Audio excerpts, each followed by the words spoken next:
So in Proverbs 21:2, it says, every way of a man is right in his own eyes, but the Lord pondereth the hearts.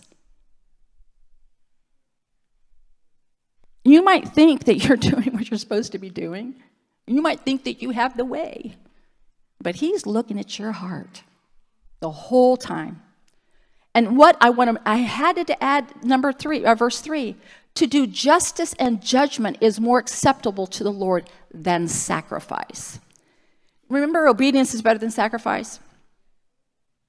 So let me ask you this question from a whole different perspective.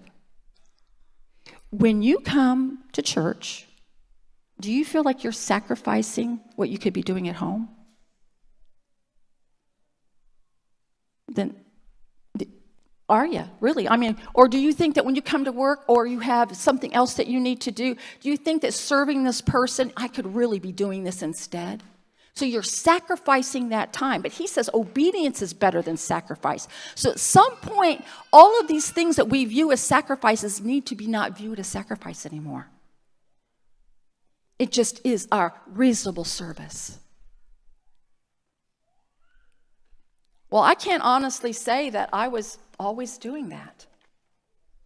I'm just being honest with you. I can't always say that I had the right motives wherever I showed up. And it says in Hebrews 4:12, for the word of God is quick and powerful and sharper than any two-edged sword, piercing even to the dividing asunder of soul and spirit and of the joints and marrow, and is a discerner of the thoughts and the intents of the heart. Neither is there any creature that is not manifest in his sight. Gee, what creatures do you think could be manifesting in his sight that you don't even recognize in yourself? He recognizes the motives of your heart from get-go. But all things are naked and open unto the eyes of him with whom we have to do. You're not fooling him. You might be fooling me, but you're not fooling him. Verse 14, seeing then that we have a great high priest that has passed into the heavens, Jesus the Son of God, let us hold fast our profession. For we have not a high priest which cannot be touched with the feelings of our infirmities, but was in all points tempted like as we are, yet without sin. Let me ask you a question. Do you think a bad motive could be a sin?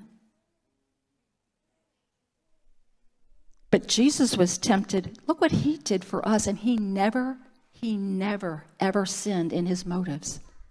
He wasn't hanging on the cross going, God, how soon are we going to have this over with? I really don't want to be here.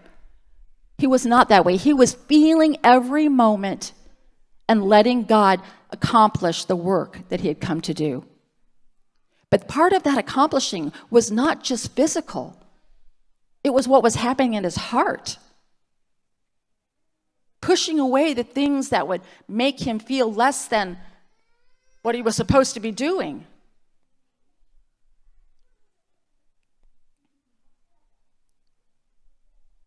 So with the feelings of our infirmities, but was in all points tempted like as we are, yet without sin. Let us therefore come boldly into the throne of grace, that we may obtain mercy and find grace to help in time of need.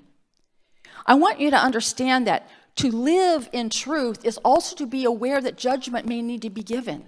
Now, I know I'm not talking about we judge people, we're not judging characters, but we have to make judgments. That's what actually we're going to be doing. We're going to be ruling and reigning with him. He wants to see how you're going to make judgments in truth with a right motive. If you're wondering why maybe you haven't moved the needle in your place, it might be because you better check your motives.